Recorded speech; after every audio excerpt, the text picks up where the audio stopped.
In this episode, we take some tape and some scissors and some poster board and some metal. We start cutting, shaping, and fitting metal to start the foundation for our roll cage build in the Celica.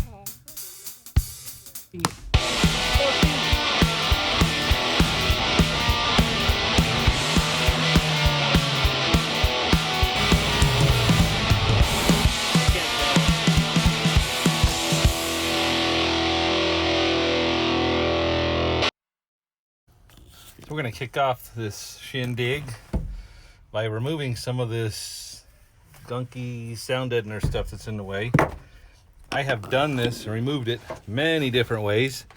Dry ice and chisels and punches and hammers and WD-40 and I don't even know, but the way I've found works the best, or the best, quickest luck I've had, is you take the torch, heat it up, take a chisel, and just slide it off. And it's best to have some kind of trash bag or something to put it in, because once it hardens, it turns all gooey again. So it gets real soft when it's hot, and then it's going to harden wherever it's at. So that's where we're going to start. I'll record some of this, but it's kind of hard to do with one hand on the camera, one hand on the torch, and one hand on the chisel. It's too many hands.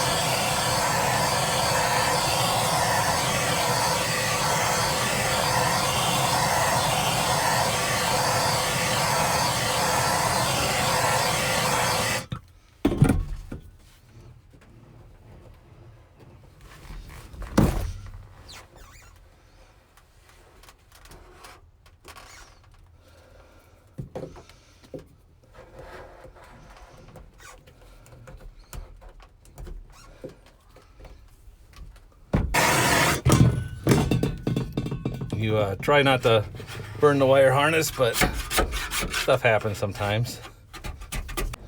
Ooh, that's hot. It's only a little bit burny for a minute. All right, this is in the way. Shoot, I don't have any way to pull that out. Oh, wait a minute. What am I talking about, man? Oh, whoa.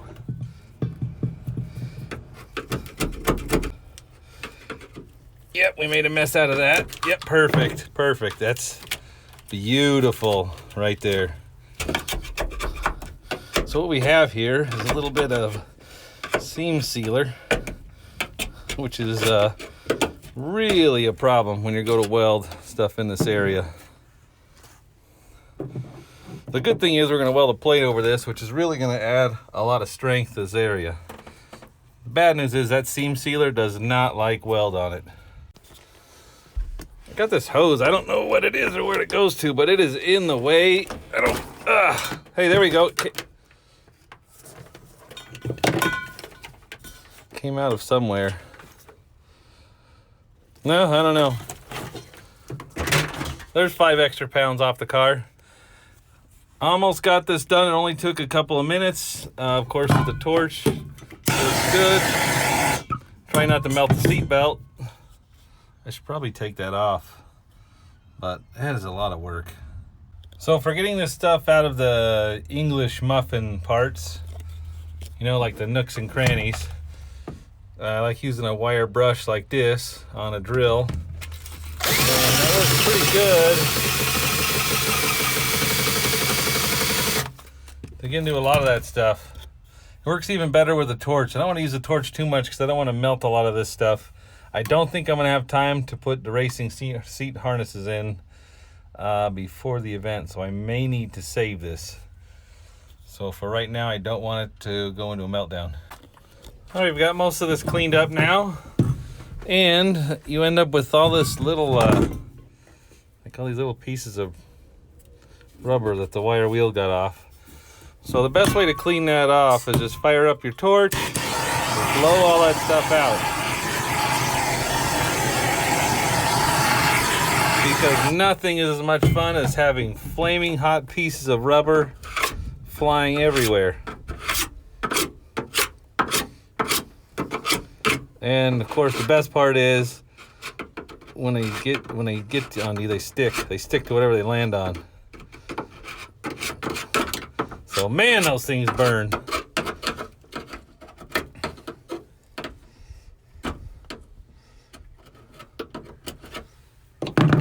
Now that this area is cleaned off, the smart thing to do would probably be to look underneath to make sure that there's no fire under the car, but I don't see any smoke, so I'm assuming we're probably okay there. So I took a quick peek underneath the car, and the gas tank comes to right about here, just over this line here. So when we weld a plate in, as long as we keep it in this area, right in here, keep a nice gap, we should be able to weld a plate in without burning the car down. But if we do burn the car down, if it does catch on fire, at least it'll get rid of a lot of the sound deadening. That'll come out. Seam sealer will be done. Probably burn up the carpet, which will save a lot of weight. So probably ruin the glass, which will save a lot of weight. So it's not necessarily a bad thing if it catches on fire. Shoot. Next thing we need to do is get a piece of paper. We'll lay this up here. Try to come up with some kind of pattern that'll fit in there. And with any luck, this pattern will work on both sides. I think they're gonna be both the same. If not, it'll probably be close enough. So a little bit of poster board, scissors, Sharpie, and some masking tape too, where I cut a little more. Well, this is pretty much the pattern I have, the plate that's gonna go down there. I'm gonna extend it from here to here. This is a strong area of the car. So we're gonna put a nice big plate down there. This is probably right about where that main hoop is gonna go, but this will come up, and then this will give me a chance I can tie it into here too. I can put a gusset or something in there to tie all this together. I'll probably end up putting another plate right here, again, to help spread the load out of the roll cage. This is the mounting point for the main hoop. So this is like the foundation of the whole thing here. So it's real important to have this securely attached to the car. We want to have a good plate underneath it, so if it rolls over, that doesn't get punched through the floor, because this is just sheet metal here. So we want to be able to spread the load out quite a bit, and spread it between a couple of very strong anchor points. So this is what I came up with for a pattern for this back section. Since I'm here, I keep the edges rounded. They're a lot easier to weld. You don't have to worry about melting the points. And then I'm going to come up the side here, and I think something like this is going to work. I'll have to put a little bit of a bend in it, but I really want to try to avoid, I got this big gap here that's full of seam sealer. So I really want to try to avoid welding around there, because that stuff's going to pop and spit, and it's going to be a mess. So I'm bringing it in here rather than anywhere else. I guess I could take this and kind of bend it around. That might even be the better way to go. Bend it around the corner here. All right, so this is what I came up with for the top area. There is, let's see if I can get it to focus. Yeah, so there's a seam right there. So it's gonna be, probably end up being 3 pieces. But that should, we've got the upper strut and shock mount here that should brace that good. I was thinking about putting a bar across here. However, there's a bar here, and I don't know if I'll gain too much strength in the suspension by doing that. So I think we'll just lay on the rear down tube from the top right down to there. So that's what I have for the landing point for the plate in the back.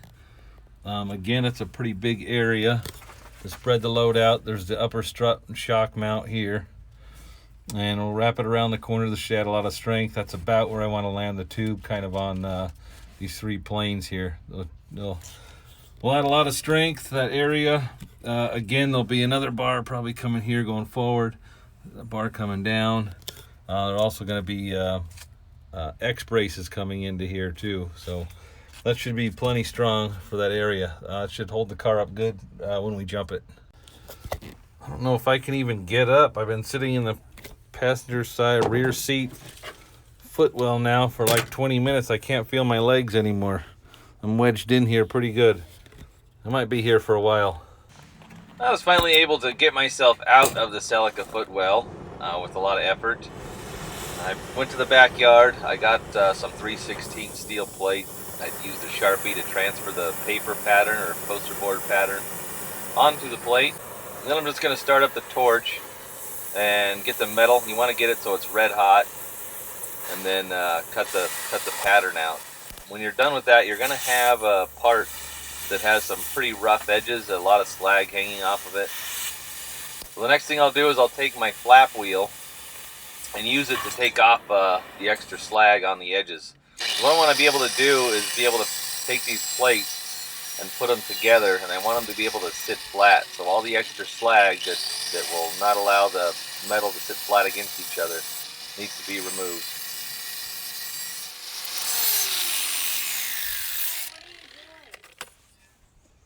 Pulling some mounting plates. So with that being done, I've got two flat edges on both sides. I take my clamps, I clamp both pieces of metal together, and then I put them in a vise. And I try to line them up as best I can. The shapes aren't exactly perfect. They're off by quite a bit. It's got a rough cut edge from the torch.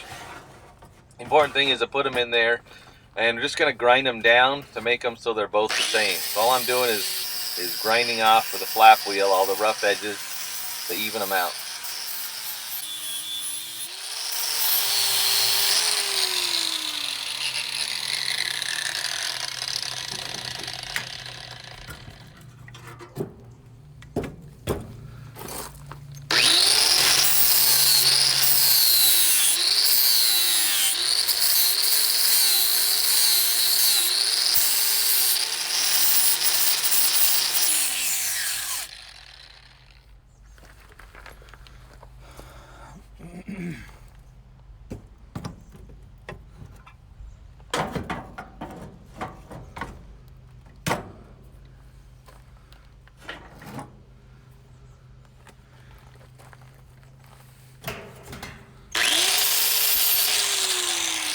Once the edges are even, I like to go back around the sides to kind of round off the corners. With rounder corners, it's a bit easier to burn the metal in when you weld it. It's a little bit easier to handle too. You're not dealing with sharp corners. Now we will see if these are going to fit. I think this went in something like this. Pretty close. So the floor's got some shape to it. So we're gonna have to bend this plate a little bit, looks like. But that's a good start. So we really want to look at this. You really want to look at the plate, how it sits on the floor, how the floor is bent. So you can look at the floor, you can see there's a bend right here. But if I take this plate and just put one bend in it, that bend kind of disappears right around here. So you can see we got a bend here, and then it curves like that. So we just got to figure out how to shape this plate so it'll fit in there. So I'm looking at this, and I think what I'm going to try to do is go from here to here and put a bend in there and see how it fits. Well, the problem is this is 3/16 plate, which is pretty thick. That's a long bend. I don't have anything or any way, any kind of equipment to bend that.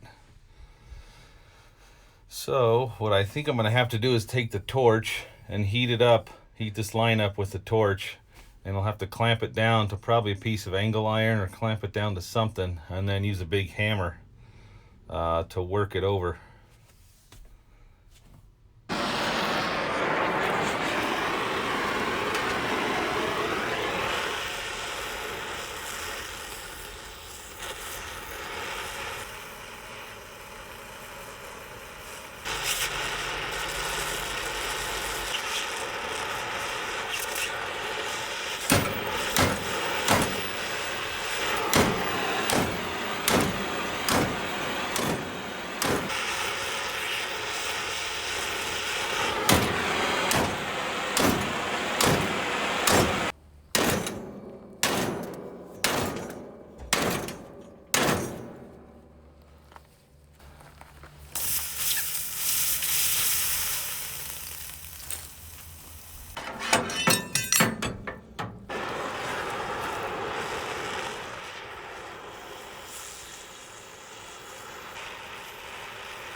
don't know if this is gonna fit. I don't know if this is bent too much, not bent enough.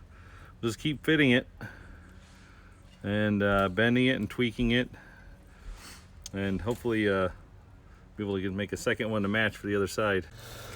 All right, so I'm just eyeballing this and kind of guessing as I go along. Fortunately, I have it on video, so I can match the other side. We're just gonna drop this in and see how well it fits. That actually fits pretty good. There's a little bit of a gap here. It's not too bad. Once I weld this up, I can probably get a hammer and shape this to get this down. There's a bit of a gap here. Again, I can get actually I can probably do it right now. Just pound it down, pound this part down so that it matches. But other than that, it is pretty tight all around the edges. So when you're building the mounting plates for a roll cage, it's real important. You want the mounting plate to be at least as thick as the roll cage tubing, if not thicker. A lot of the road racing cars we built were that we used the 090 or 90 thousandths wall thickness tubing. For rally racing, so we'd use a 90 thousandths wall thickness. So we'd use an 1/8 inch metal plate, which actually is a lot easier to shape than this. For rally racing, though, for this SCCA, whatever it is, the cage, we're required to use 120 wall tubing or 1/8 inch thick. So this plate's, I could use 1/8 inch thick plate, but being that I don't know who's going to be driving this car, I know I'll be doing some crazy stuff. I don't know who else will be in here. I wanted to make sure I get this mounted pretty straight. So this is actually 3/16 plate. This is probably a lot of weight and probably overkill for what we're going to do. It's not like it's an 800 horsepower car that we're going to be jumping 50 feet.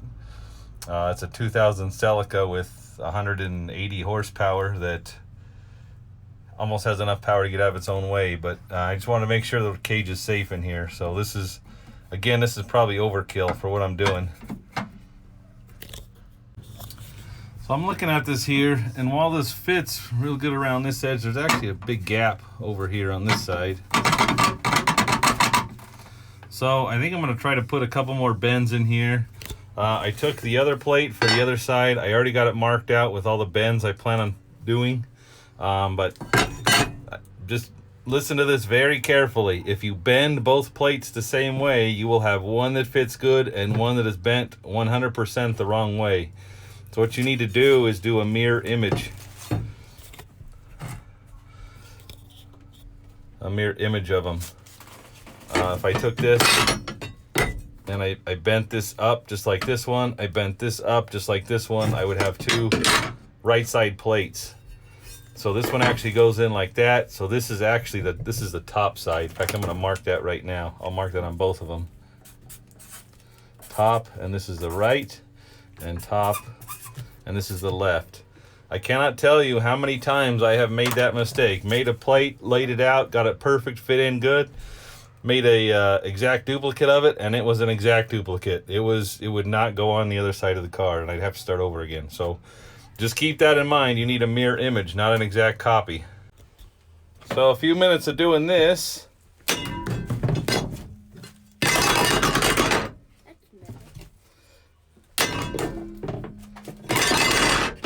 And this actually fits really good now. Now, fits pretty good. I tried putting some extra bends in here. Unfortunately, my clamps broke.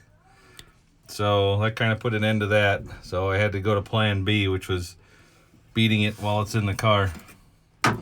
But that's pretty good. It's got a little too much bend here, but I can just flip it over and hit the back and straighten it out a little bit, and it'll fit in there perfectly. Doing the rear mounting plates is the same process as the front. You mark them, cut them out with a torch, put them back up in the car, and try to make some measurements with a Sharpie to figure out where you need to bend it, shape it, fit it, heat it with a torch to make the bends you need. It's all the same process. This is what I used on this project. There's a lot of other ways you can do this. You can use a cutoff wheel. You can cut a groove in the metal and bend it that way. You can use the torch. You can use a hammer. You can use a huge sheet metal brake if you had one. There's numerous ways to bend the metal to make it fit. You just got to find out what works for you with the tools that you have.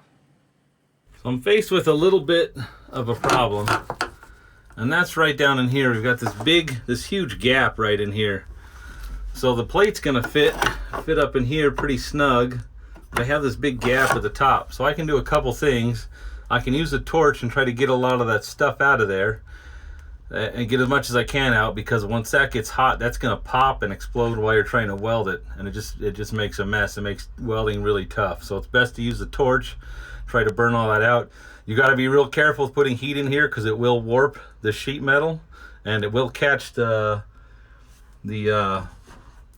undercoating underneath the car on fire. And again, we're right next to the gas tank here, so you got to be real careful if you're going to weld that up. Another option I have is to take a chisel or a punch or a small hammer and try to pound this. I got to clean all this out still, but try to pound this back into place just to get it out of the way a little bit, which is probably what I'm going to end up doing. Same within the corner over here. I got another similar situation. So these are problems you're going to come across. Just about any car you do, there's going to be situations like this. You just got to figure out how you want to attack the problem, and then just get it done. And again, looking at this bend, you can see the bottom ended up really sharp, and you want to get it in this corner right here, and then the top ended up more of a curve, and that's going to go kind of up here more towards the top. So let's see how this is going to. All right, here we are back here again, and this is pretty much a fail, but all is not lost. So that fits in there. I put a curve on the back. What I'm gonna have to do here is I'm gonna take this upper plate, I'm gonna trim the back off right here, and what I'll end up having to do is I'll weld this piece in, and then I'll come in with my death wheel and cut the top off so that it's even with the top. And then I'll take my hammer and we'll hit the top of this a little bit to curve it back, so there'll be less of a gap at the top. So this does not quite line up.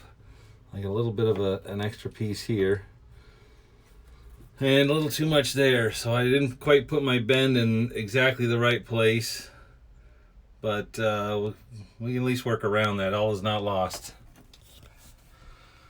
Okay, so there's the final fit. It's not exact. I got a little bit of a gap here, and this plate actually goes back in there a little bit more, but it fits pretty good. We'll weld it up. I'll either, when it gets hot, I'll take a hammer and pound this top over, or take a cut-off wheel and just cut the excess top off, so you get a good weld across the top here. But I think for the most part that'll work. This isn't the only way to do this. There's a lot of other ways. You can use the cut-off wheel to make cuts and bend the metal and then re-weld it. This was the easiest for me, so be creative. Look around at the tools you have. Know your skill set. You don't need a lot of big fancy CNC machines to bend and shape metal, and lasers and water jets to cut stuff out. You can do it by hand. It does take a lot longer. It's a lot more difficult. It's messier, but it will get the job done. What process do you use to bend and shape metal and do fabrication work? You can leave them in the comments below. The next episode on this car, we're going to weld in the mounting plates actually to the car, and hopefully don't have too much fire. That's going to be it for this show. We'll see you next time.